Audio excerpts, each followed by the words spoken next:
பரவாயில்லையே, நீங்க எல்லாரும் ஒன்னா சேர்ந்து எங்கதான் போயிட்டு இருக்கீங்க? நாங்க எல்லாரும் ஷேர்சிங்கோட கோட்டைக்கு போயிட்டு இருக்கோம்.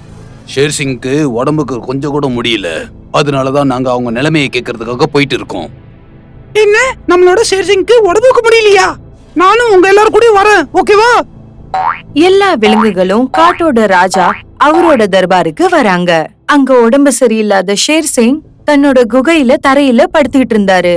அவரு பக்கத்துல சிறுத்தையும் புலியும் நின்னுக்கிட்டு ஷேர்சிங்க பாத்துக்கிட்டு இருந்தாங்க. சிறுத்தையே, ஷேர்சிங்கோட உடம்பு இப்ப எப்படி இருக்கு? ராஜா சாரோட உடம்பு ரொம்ப முடியாம இருக்கு. ராஜா குணமாவது ரொம்ப முக்கியம். காட்டோட ராஜா ஷேர்சிங் திடீர்னு உடம்பு சரியில்லாம போனதால காட்டுல இருக்கிற எல்லா விலங்குகளும் ரொம்ப கவலையா இருந்தாங்க. அப்ப திடீர்னு ஷேர்சிங் ரொம்ப சத்தமா இரும்ப ஆரம்பிக்கிறாரு. இரும்பிக்கிட்டே இருக்கும்போது திடீர்னு அவரு இறந்து போயிடுறாரு. இத பார்த்து காட்டுவாசிங்க எல்லாருமே துக்கம் அடையறாங்க. ராஜா சார் இப்ப இந்த உலகத்தை விட்டு போயிட்டாரு. ஷேர்சிங் இறந்து போயிட்டதால எல்லா விலங்குகளும் துக்கம் ஆயிடுறாங்க. அவரு இறந்து போனதுக்கு அப்புறம் கொஞ்ச நாள் கழிச்சு எல்லா காட்டு விலங்குகளும் ஒரு இடத்துல ஒண்ணு சேர்ந்து பேசிக்கிட்டு இருந்தாங்க. அப்ப யானை சொல்லுது, காட்டு மிருகங்களே, ஷேர்சிங் இப்ப நம்மளோட இல்ல. இனிமே நம்ம காட்டுக்கு ஒரு புதிய ராஜாவை நம்ம எல்லாரும் சேர்ந்து தேர்ந்தெடுக்கணும். சொல்லுங்க, உங்க எல்லாரோட முடிவு என்னன்னு? நமக்கு புதிய ராஜாவை கண்டிப்பா கொண்டு வந்தே ஆகணும். நம்ம அடுத்த ராஜாவை யாருன்னு அறிவிக்கிறது? நம்ம அடுத்த ராஜாவை அப்படி ஆளை பண்ணுவோம். ஷேர்சிங் மாதிரி கரெக்டான முடிவு எடுக்கிற மாதிரி ஆளை நம்ம தேர்ந்தெடுக்கணும். எல்லாருக்கும் சரியான விஷயமும் எல்லாருக்கும் நியாயமான விஷயமும் செய்யணும். யானை அண்ணா, நீங்க காட்டுல யாரையாவது பாத்திருக்கீங்களா ஷேர்சிங்கோட இடத்தை நிரப்புற மாதிரி? இல்ல, ஆனா நம்ம எல்லாரும் சேர்ந்து இந்த மாதிரி ஒரு மிருகத்தை கண்டுபிடிச்சே ஆகணும். இவன் ரொம்ப நல்லவனும் நியாயத்தையும் செலுத்துறவனா இருக்கணும். நம்ம அந்த மிருகத்தை தான் நம்ம காட்டோட ராஜாவா அறிவிக்கணும். அந்த மாதிரி மிருகம் நமக்கு இந்த காட்டுல எங்கிருந்து கிடைக்கும்? கரடி அண்ணா, நம்ம காட்டுல எலெக்ஷன் வச்சு பாப்போம். அப்பதான் நமக்கு எலெக்ஷன் மூலமா கரெக்டான சக்திசாலியான ராஜா கிடைப்பாங்க. சரி நண்பர்களே, சொல்லுங்க, நீங்க எல்லாரும் எலெக்ஷனுக்காக ரெடியா இருக்கீங்களா? ஆமா ஆமா, நாங்கெல்லாம் ரெடியா இருக்கோம். ஆமா ஆமா, நாங்கெல்லாம் ரெடியா இருக்கோம். ஆமா ஆமா, நாங்கெல்லாம் தயார். யாரு சக்திசாலியாவும் புத்திசாலியாவும் இருக்கீங்களோ அவங்க ஒரு சைடுல வந்துருங்க. அப்ப சிறுத்தை, புலி, கரடி இவங்க 3 பேரும் ஓரமா போயிடுறாங்க. நான் எல்லாத்தோட ரொம்ப சக்திசாலி. நான் இந்த காட்டோட பஞ்சாயத்து கிட்ட முறையிடுறேன், என்னையே இந்த காட்டுக்கு ராஜாவா அறிவிக்கணும்னு சொல்லி. நான் சக்திசாலி மட்டும் இல்ல, நான் இந்த சிங்கத்தோட வம்சவழி கூட. அதனாலதான் சொல்றேன், என்னையே இந்த காட்டுக்கு ராஜாவா அறிவிச்சிருங்க. இல்ல, காட்டுக்கு ராஜா என்னையே அறிவிங்க. நான் கரெக்டான முடிவு எடுக்கிறதுல கரெக்டான ஆளு. எல்லாருக்கும் நல்லது, எல்லாருக்கும் நியாயத்தை உண்டு பண்ணுவேன். 3 பேரும் அவங்களோட ஆலோசனைய குடுக்கறாங்க. சும்மா இருங்க எல்லாரும். நீங்க 3 பேர்ல யாரு ரொம்ப சக்திசாலி, ரொம்ப புத்திசாலியா இருக்கிறீங்களோ அவங்கள இந்த எலெக்ஷன்ல நாங்க தேர்ந்தெடுத்துருவோம். ஆனா தேர்தல் எப்ப எப்படி நடக்கும்னு சொல்லுங்க. 2 நாளுக்கு அப்புறம் எலெக்ஷன் நடக்கும். நான் என் நண்பர்களோட சேர்ந்து நான் ஓட்டிங் மிஷின் செய்ய போகிறேன். 2 நாளுக்கு அப்புறம் பெரிய மாமரத்துக்கு கீழே அந்த இடத்துல ஓட்டிங் மிஷினை நான் செட் பண்ண போறேன். அங்க நீங்க எல்லாரும் ஒண்ணு சேர்ந்து வந்து உங்களுக்கு பிடிச்சமான மிருகத்துக்கு ஓட்டிங் பண்ணுங்க. யாருக்கு ரொம்ப அதிகமான ஓட்டு கிடைக்குதோ அவரதான் எங்க காட்டுக்கு ராஜாவா நாங்க அறிவிக்க போறோம். யானை தேர்தலை பத்தி சொல்லிட்டு இருக்கும்போது அப்ப புலி தான் மனசுக்குள்ள நினைக்குது, நான் மட்டும் ஒரு தர ராஜாவாயிட்டானா பாரு, இவங்க எல்லாரையும் நான் என்ன பண்ண போறேன்னு. இந்த காட்டுக்கு நான் தான் ராஜா. என்னைக்கு நான் ராஜாவாயிடுறேனோ அன்னைக்கு நீங்க பாருங்க, இவங்க எல்லாரையும் நான் என் வேலைக்காரனாக்க போறேன். சிறுத்தையும் புலியும் ரொம்ப விவகாரமா யோசிச்சிட்டு இருந்தாங்க. அவங்க 2 பேரும் சர்வாதிகாரம் செய்யறதுக்காக மட்டும்தான் காட்டோட ராஜாவாக நினைச்சாங்க. சாயந்தர நேரத்துல யானை அவங்களோட கூட்டுக்காரங்களோட சேர்ந்து ஓட்டிங் மிஷின் செஞ்சிட்டு இருந்தா. அப்படி அப்ப சிறுத்தை தன்னோட இடத்துல தன்னோட ஓட்டிங் மிஷின் பண்ணிட்டு இருந்தான். புலியும் அவனோட இடத்துல அவனோட ஓட்டிங் மிஷின் பண்ணிட்டு இருந்தான். இப்போ நான் பண்ண இந்த மிஷினால நான் ரொம்ப ஈஸியாவே இந்த எலெக்ஷனை ஜெயிச்சிருவேன். நான் இந்த மிஷின்ல அப்படி ஒரு செட்டிங் பண்ணிருக்கேன், நீங்க எந்த பட்டன் அமுத்தினாலும் ஓட்டிங் எனக்கு தான் கிடைக்கும். அப்புறம் நான் ராஜா ஆவறத யாராலே தடுக்க முடியாது. புலி செட்டிங் செஞ்ச மெஷின் செஞ்ச மாதிரியே சிறுத்தையும் செட்டிங் செஞ்ச மெஷின் செஞ்சது. அந்த மெஷின்ல அதுவும் புலி செஞ்ச செட்டிங்கையே செஞ்சது. எந்த பட்டனை அழுத்தினாலும் ஓட்டு சிறுத்தைக்கு தான் விழும். நான் கேள்விப்பட்டிருக்க அன்பும் சந்தையும் எல்லாமே ஒண்ணுதான். அப்படி நான் எலெக்ஷன்ல ஏமாத்தினாலும் அது எந்த ஒரு தப்பும் கிடையாது. இனி நான் ராஜாவத யாராலையும் தடுக்க முடியாது. அடுத்த நாள் இரவு யானை காட்டோட மத்தியில வருது. தான் செஞ்ச ஓட்டிங் மெஷினை மாம்பழ மரத்துக்கு கீழே வச்சிடுது. அந்த மெஷின்ல 3 வேட்பாளரோட போட்டோவும் இருந்தது. யானை அந்த ஓட்டிங் மெஷினை அங்க பொருத்திட்டு போனதுக்கு அப்புறம் நடு இரவுல ஒளிஞ்சு சிறுத்தை தன்னோட ஓட்டிங் மெஷின் எடுத்துக்கிட்டு வந்து மரத்துக்கு அடியில வருது. அங்க யானை தன்னோட ஓட்டிங் மெஷினை பொருத்தி இருந்தது. ஓஹோ, இதுதான் அந்த மிஷினா? சரி, இப்போ இந்த ஓட்டிங் மிஷினை எடுத்துட்டு நான் ரெடி பண்ணி கொண்டு வந்த இந்த மிஷினை மாட்டி விட்டுறேன். நாளைக்கு காட்டுல இருக்க மிருகங்கள் எந்த பட்டன் அழுத்தினாலும் சரி, ஓட்டு எனக்கு தான் வந்து சேரும். அதுக்கப்புறம் நான் இந்த காட்டோட ராஜாவாயிடுவேன். சிறுத்தை யானை பொருத்தின ஓட்டிங் மெஷினை கழட்டிட்டு தன்னோட ஓட்டிங் மெஷினை அங்க பொருத்திடுது. கொஞ்ச நேரம் கழிச்சு புலியும் அங்க ஒளிஞ்சு வருது. அது சிறுத்தை பொருத்தின ஓட்டிங் மெஷினை எடுத்துட்டு தன்னோட ஓட்டிங் மெஷினை அங்க பொருத்திடுது. சிறுத்தையோட ஓட்டிங் மெஷினை எடுத்துக்கிட்டு அங்க இருந்து போயிடுது. அடுத்த நாள் காலையில தேர்தல் ஆரம்பிக்குது. காட்டோட எல்லா விலங்குகளும் ஒவ்வொருத்தரா வந்து ஓட்டிங் மெஷின்ல தனக்கு பிடிச்ச வேட்பாளருக்கு ஓட்டிடுறாங்க. இத பார்த்து முன்னாடி நின்னுட்டு இருக்கிற புலியும் சிறுத்தையும் மனசுக்குள்ள புன்னகைக்கிறாங்க. காட்டு மிருகங்களா, நீங்க யாருக்கு வேணாலும் ஓட்டு போடுங்க, ஆனா ஜெயிக்க போறது நான் தான்டா. சரி சீதாப்பையில, காட்டுக்கு ராஜாவாகிறதுக்கு சீக்கிரமா ரெடி ஆயிரு. சிறுத்தையும் புலியும் மனசுக்குள்ள சந்தோஷப்பட்டு ராஜா ஆகிற நினைப்புல மிதக்கறாங்க. ஆனா கரடி அங்க கம்முன்னு நின்னு நேர்மையா தேர்தலை பாத்துக்கிட்டு இருக்கு. சாயந்தரத்துக்குள்ள காட்டோட எல்லா விலங்குகளும் ஓட்டிங் போட்டு முடிச்சிடுறாங்க. காட்டு மிருகங்களே, காட்டுல வாழும் எல்லா மிருகங்களும் அவங்கவங்களோட ஓட்டிங்க போட்டுட்டாங்க. இந்த ஓட்டிங்கோட ரிசல்ட் நாளைக்கு சாயந்தரத்துக்குள்ள தெரிஞ்சிடும். யாருக்கு அதிகமான ஓட்டு கிடைக்கிறதோ அவங்க தான் இந்த காட்டுக்கு ராஜாவா அறிவிக்கப்படுவாங்க. அது வரைக்கும் நீங்க எல்லாரும் அவங்கவங்க வீட்டுக்கு போய் சேருங்க. தேர்தல் முடிஞ்சதுக்கு அப்புறம் எல்லாருமே தன்னோட வீட்டுக்கு திரும்பி போயிடுறாங்க. யானையும் ஓட்டிங் மெஷின் எடுத்துக்கிட்டு அங்க இருந்து கிளம்பி போயிடுது. அடுத்த நாள் காலையில எல்லா விலங்குகளும் காட்டுல ஒரு இடத்துல கூடி இருந்தாங்க. அப்ப யானை தன்னோட நண்பர்களோட சேர்த்து மஷின்ல இருக்கிற ஓட்ட எண்ணிக்கிட்டு இருந்தாங்க. எண்ணிக்கை முடிஞ்சதுக்கு அப்புறம் யானை சொல்லுது, காட்டு மிருகங்களே, நாங்க ஓட்டிங்கோட எண்ணிக்கையை முடிச்சிட்டோம். எல்லாத்தோட அதிகமான ஓட்டு நம்ம கரடி அண்ணனுக்கு தான் கிடைச்சிருக்கு. இனிமேல இருந்து கரடி அண்ணன் நம்ம காட்டுக்கு புதிய ராஜா அவர்தான். இதை கேட்டு எல்லாரும் மகிழ்ச்சி அடையறாங்க. ஆனா புலியும் சிறுத்தையும் கவலை அடையறாங்க. கரடி எலெக்ஷன் ஜெயிச்சிடுச்சா? அது எப்படி நடந்திருக்கும்? என்ன என்ன ஆயிப்போச்சு சிறுத்தண்ண? அடா, கரடி எப்படி காட்டுக்கு ராஜாவா ஆக முடியும்? எல்லாத்தோட அதிகமான ஓட்டு எனக்கு தான் கிடைச்சிருக்கணும். அப்புறம் எப்படி இந்த கரடிக்கு அதிக ஓட்டு கிடைச்சது? சிறுத்தண்ண, யாருக்கு அதிகமான ஓட்டு கிடைச்சதோ அது கரடி அண்ணனுக்கு தான். கரடி அண்ணனுக்கு தான் எல்லாத்தோட அதிகமான ஓட்டே கிடைச்சிருக்கு. அடா, இது எப்படிப்பா சாத்தியம்? கரடி அண்ணனுக்கு ஓட்டு கிடைச்சிருக்காது. ஆமா, ஓட்டிங் எனக்கு தான் கிடைச்சிருக்கணும். ஏன்னா ராத்திரி நேரத்துல நான் தான் ஓட்டிங் மிஷினை மாத்தினவன். என்னோட செட்டிங்குள்ள மிஷினை நாங்க மாட்டி வச்சிருந்தேன். செட்டிங்குள்ள மிஷினா அப்படின்னா என்ன அர்த்தம்? அடா அண்ணன், அந்த மிஷின்ல நான் அப்படி ஒரு செட்டிங் பண்ணி வச்சிருந்தேன். நீங்க எந்த ஒரு பட்டன் அமுத்தினாலும் ஓட்டு எனக்கு தான் வந்து சேர்ந்திருக்கும். அதனாலதான் சொல்றேன், எல்லா ஓட்டு எனக்கு வந்து சேர்ந்திருக்கணும். ஏய் சீட்டர், ஓட்டிங் மிஷின் நான் தான்ப்பா மாத்தினேன். நான் தான் ராத்திரி நேரத்துல வந்து ஏனக்குள்ள மிஷினை எடுத்துட்டு என்னோட ஓட்டிங் மிஷினை செட்டிங் பண்ணிட்டு போனேன். அதனால எல்லா ஓட்டும் எனக்கு கிடைக்கணும்னு நான் எவ்வளவு கஷ்டப்பட்டு அந்த செட்டிங்குள்ள மிஷின் பண்ணேன்னு தெரியுமா? உழைக்காமலே நொங்கு திங்கணும் ஆசையா உனக்கு? சிறுத்தையும் புலியும் சொன்னதை கேட்டு எல்லாருமே அதிர்ச்சி அடைஞ்சிடுறாங்க. அப்படியா?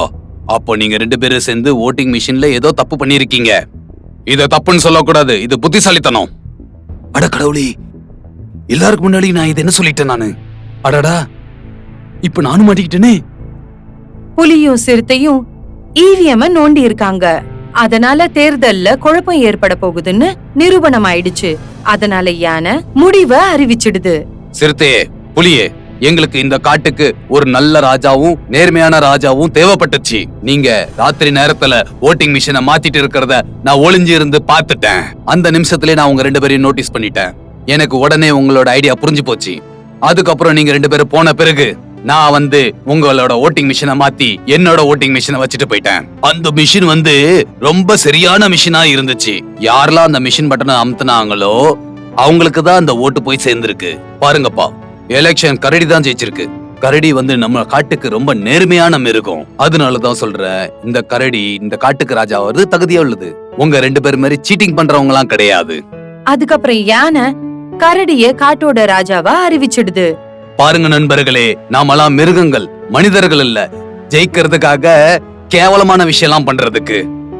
கரடி நேர்மையா நடந்தனாலதான் இப்ப அது ஜெயிச்சிடுச்சு. அதனாலதான் நானும் நேர்மையா இத வாசிச்சிட்டேன். இந்த எலெக்ஷன் கரடி தான் ஜெயிச்சிருக்கு. இன்னில இருந்து இந்த கரடி தான் நம்ம காட்டோட ராஜா. கரடி ராஜா ஆனதுக்கு அப்புறம் யானை சொல்லுது, ராஜா அவர்களே, நம்ம காட்டுல சீட்டிங் பண்றவங்களை இந்த காட்டு விட்டு விரட்டி விடுறதுதான் பழக்கம். இனிமே நீங்க தான் இந்த சீட்டருக்கு பதில் கொடுக்கணும். ராஜா ஆகுற ஆசைனால புலியும் சிறுத்தையும் சேர்ந்து சீட்டிங் பண்ணிட்டாங்க. நான் என்ன நினைக்கிறேன்னா, தப்பு எல்லாருமே தான் செய்யறோம். அதனால நான் ஒரு ராஜாவா இருக்கிறனால இவங்க 2 பேரையும் மன்னிச்சு விட்டுறலான்னு இருக்கிறேன். நான் இவங்களுக்கு திருந்துறதுக்கு ஒரு வாய்ப்பு கொடுக்கலாம்னு நினைக்கிறேன்.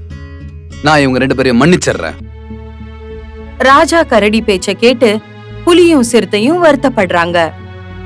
பாத்தீங்களா, இததான் சொல்லுவாங்க நேர்மையான ராஜான்னு சொல்லி. அவர் அப்படி நினைச்சிருந்தா அவரை உங்க 2 பேரையும் காட்டுவிட்டே வெளியே விரட்டிருக்கலாம். ஆனா இவரு அப்படிலாம் ஒண்ணுமே உங்க கூட செய்யல. நாங்க 2 பேரும் வெக்கப்பட்டு நிக்கிறோம் மகாராஜா. உங்களுக்கு ஒண்ணு தெரியுமா, பர்ஃபியூமோட நல்ல ஸ்மெல் வந்து நம்மளோட வேற ஸ்மெல் தான் ரொம்ப நல்லா இருக்கும். என்னோட விருப்பம் என்னன்னா, இனிமேல இருந்து நீங்க 2 பேரும் ரொம்ப நேர்மையா இருக்கணும்னு. சரி மகாராஜ், இனிமேல இருந்து நாங்க இந்த காட்டோட மரியாதையை கெடுக்கிற மாதிரி எந்த விஷயமும் செய்ய மாட்டோம். இனிமேல இருந்து இந்த உலகத்துல உள்ளவங்க எங்களை மாதிரி வாழணும்னு ஆசைப்படணும். நாங்க சத்தியம் பண்றோம் உங்ககிட்ட. எல்லாரும் சரியா தான் சொல்றாங்க. எப்பவுமே கெட்டது எப்பவும் ஜெயிக்காது. அதே மாதிரி நன்மைய 1000 கெட்டது மறைச்சாலும் அது எப்படியும் வெளியே வந்துரும். கரடியோட நியாயத்தை பார்த்து காட்டோட எல்லா விலங்குகளும் ரொம்ப மகிழ்ச்சி அடைகிறாங்க. எல்லாரும் மகிழ்ச்சியோட தங்களோட வாழ்க்கைய வாழ்றாங்க. ராம்பூர்ங்கிற ஒரு பெரிய காட்டுக்குள்ள எல்லா விதமான விலங்குகளும் வாழ்ந்துட்டு இருந்தாங்க. அந்த எல்லா விலங்குகளும் ஒரு குடும்பம் போல ஒற்றுமையா இருந்தது. இதே மாதிரி ஒரு நாள் ராத்திரி எல்லா விலங்குகளும் ஒண்ணு கூடி பேசிட்டு இருந்தாங்க. நம்ம காட்டு பக்கத்திலேயே நிறைய காடுகள் இருக்கு. எந்த சந்தோஷமும் சமாதானமும் நம்ம காட்டுக்குள்ள இருக்கோ அது வேற எந்த ஒரு காட்டுலயுமே இல்ல. எனக்கு நம்ம காடை தான் ரொம்ப பிடிக்கும். இந்த மாதிரி சாந்தியும் சமாதானமும் எங்க கிடைக்கும்? ஏன் அண்ணன், எல்லா காட்டு ராஜாவும் நம்ம ஷேர் சிங் மாதிரி ஆக முடியுமா? ஆமா, நீ கரெக்டா சொல்ற குரங்கு தம்பி. நான் கேள்விப்பட்ட வரைக்கும் எல்லா காட்டு ராஜாவும் அவ்வளவு மோசமானவங்க. அவங்களுக்கு எப்ப பசி எடுக்குதோ, அவங்களுக்கு வேட்டையாட எதுவுமே கிடைக்கலனா அவங்க காட்டுல இருக்க மிருகத்தையே அவங்க வேட்டையாடி சாப்பிட்டுருவாங்க. ஆனா நம்ம காட்டு ராஜா அந்த மாதிரிலாம் எப்பவுமே செஞ்சதே இல்ல. அவரு பசியா இருந்து நம்ம பசியா ஆத்திருக்காரு அவரு. காட்டோட எல்லா விலங்குகளும் ஒருத்தருக்கு ஒருத்தர் பேசிட்டு இருந்தாங்க. அவங்களோட ராஜாவை பத்தி பெருமையா பேசிட்டு இருந்தாங்க. கொஞ்ச நேரத்துக்கு அப்புறம் எல்லா விலங்குகளும் தூங்க போயிட்டாங்க. அந்த நேரத்துல ஓடிக்கிட்டே ஒரு நரி வருது. அதுக்கப்புறம் எல்லா விலங்குகளையும் ஒண்ணு சேர்த்தி அது என்ன சொல்லுதுன்னா, நண்பர்களா, நீங்க கேள்விப்பட்டீங்களா? நம்ம பக்கத்து காட்டுல திருட்டு போயிருக்கு. நரி அக்கா, ஏப்ரல் மாசம் முடிஞ்சு போச்சு. அதனால எங்களை ஏப்ரல் ஃபுல் பண்றத நிறுத்திக்கோ. நம்ம காட்டுல மட்டும் இல்ல, அக்கத்து பக்கத்துல இருக்க காட்டுல கூட என்னைக்குமே திருட்டே போனதில்ல. சரி சரி, நான் சொல்றத ஒத்துக்காதீங்க. நான் என்ன உங்களை ஏப்ரல் ஃபுல் ஆக்குறேனா? நான் என் காதால கேட்டதான் உங்க எல்லாருக்கும் சொல்றேன். இன்னைக்கு நான் என் சகோதரிய பார்க்க பக்கத்து காட்டுக்கு போயிருந்தேன். அவதான் எல்லா விஷயத்தையும் என்கிட்ட சொன்னா. அதாவது அவங்க காட்டுல கொஞ்ச நாளாவே திருட்டு போயிட்டு இருக்கான். இந்த செய்தியை கேட்ட உடனே நான் பயந்து போயிட்டேன். அதனாலதான் உங்க எல்லாத்தையும் எச்சரிக்கிறதுக்காக நான் வந்தேன். ஆனா நீங்க எல்லாம் நான் சொல்றத நம்பவே மாட்டேங்கிறீங்களே. நரி தங்கச்சி, நீ இது வரைக்கும் என்னைக்குமே நல்ல காரியமே பண்ணதில்ல. அதனால நாங்க எப்படி உன்னை நம்புறது? என்னப்போ சொல்றீங்க? ஆமாப்பா, கரெக்டா சொன்னீங்கப்பா நீங்களா. சரி சரி, இப்போ தூங்குற டைம் வந்துடுச்சு. இவளோட வேலையே எல்லாரோட தூக்கத்தை கெடுக்கிறது தான். நரி சொன்ன விஷயத்த கேட்டு யாருமே நம்பல. அதுக்கப்புறம் அவங்க எல்லாரும் போய் தூங்க போயிட்டாங்க. ஆனா நரி இந்த விஷயத்த கேள்விப்பட்டதுல இருந்து அதோட தூக்கமே போயிடுச்சு. அதனால அது இரவு முழுசா தூங்குறது இல்ல, ஆந்தையோட பேசிக்கிட்டு இருக்கோம். ஆனா மறுபக்கம் காட்டுல இருக்கிற எல்லா விலங்குகளும் நிம்மதியா தூங்கிட்டு இருக்குங்க. அடுத்த நாள் காலையில குரங்கு அழுதுகிட்டே வருது. அதோட அழற சத்தத்தை கேட்டு காட்டுல இருக்கிற எல்லா விலங்குகளும் ஒண்ணு கூடுறாங்க. அட குரங்கு அண்ணா, என்ன ஆச்சு?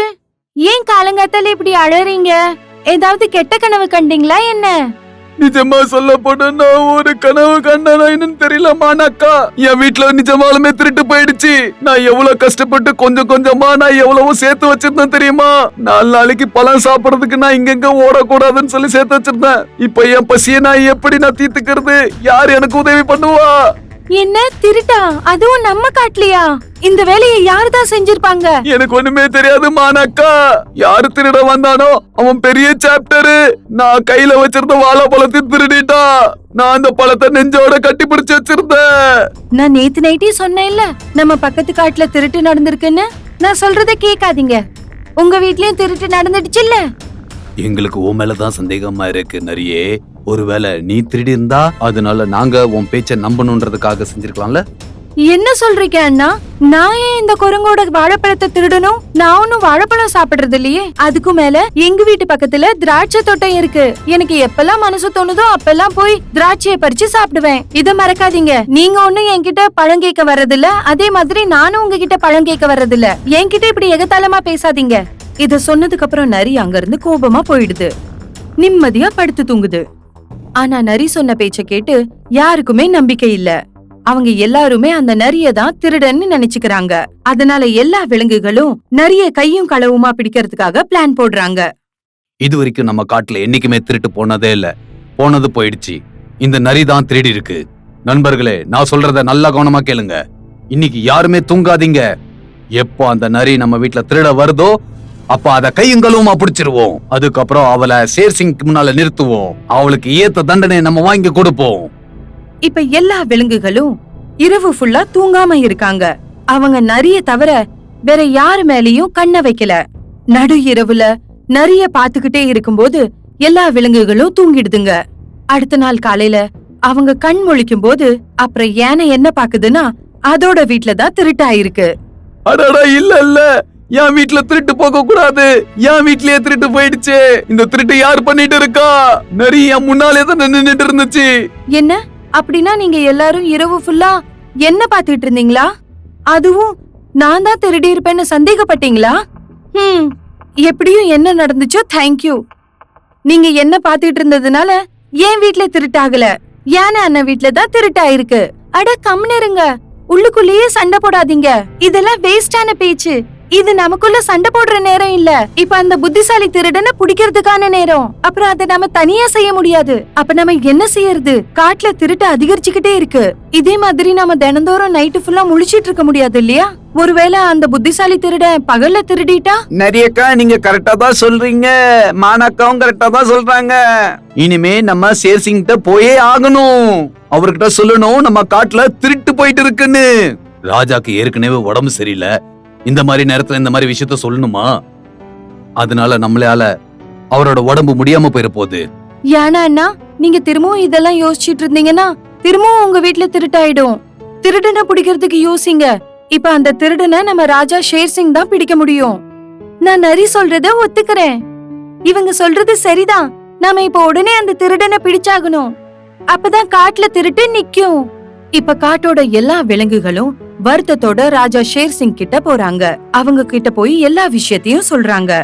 எல்லா விஷயத்தையும் கேட்டதுக்கு அப்புறம் காட்டோட ராஜா ஷேர்சிங் காட்டு விலங்கு கிட்ட சொல்றாரு, இவ்வளவு விஷயம் நடந்திருக்கு. காட்டுல உள்ள எல்லா இடத்துல திருட்டு போயிருக்கு. அப்புறம் நீங்க யாருமே என்கிட்ட வந்து இந்த விஷயத்த பத்தி சொல்லவே இல்ல. இந்த விஷயத்த சொல்றதுக்கு இவ்வளவு லேட்டியா? ராஜா அவர்களே, நான் முதல்லயே எல்லாத்தையும் சொன்னேன். ஆனா இவங்க யாருமே என் பேச்ச கொஞ்சம் கூட நம்பல. அதனால யாருமே உங்ககிட்ட எதுவுமே சொல்லல. இப்ப திருட்டு அதிகரிச்சதுக்கு அப்புறம் இவங்களால ஒன்னும் செய்ய முடியலன்னு உங்ககிட்ட வந்திருக்காங்க. ராஜா ஐயா, நாங்க எல்லாரும் சேர்ந்து தப்பு பண்ணிட்டோம். ஐயா, நாங்க செஞ்ச தப்புக்கு எங்களை மன்னிச்சிருங்க. சீக்கிரமா அந்த திருடங்களை புடிச்சிருங்க. சரி, இப்போ நான் கொஞ்சம் சிந்திக்கிறதுக்கு சமயம் கொடுங்க. இப்போ நீங்க எல்லாரும் அவங்க வீட்டுக்கு போங்க. சாயந்தரம் ஆன பிறகு எல்லாரும் என்னை சந்திக்க வாங்க. ஷேர்சிங் சொன்னதை கேட்டு எல்லாருமே அவங்கவங்க வீட்டுக்கு போயிடுறாங்க. ஆனா இந்த விலங்குகள் எல்லாம் அவங்களோட வீட்டுக்கு போயிட்டு இருக்கும்போது அவங்க எல்லாருமே அதிர்ச்சி அடைஞ்சிடுறாங்க. ஏன்னா அவங்க எல்லாரோட வீட்லயும் திருட்டு நடந்துடுச்சு.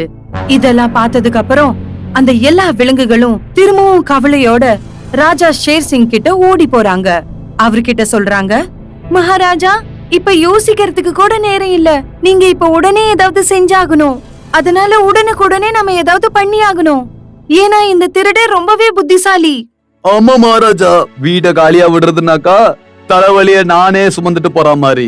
நம்ம மிருகம் யோசிச்சே செத்து போயிருவோம். அந்த திருடன் சீக்கிரத்திலே திருடிட்டும் போயிடுவான். அடா உங்க எல்லாருக்கும் அப்படி என்னப்பா பிரச்சனை? போன வேகத்திலே திரும்பி வந்துட்டீங்க நீங்களா? உடனே வந்துட்டீங்க. இப்ப சொல்றதுக்கு ஒண்ணுமே இல்ல மகாராஜா. நாங்க எங்க கவலைய உங்ககிட்ட சொல்ல வந்தோம்.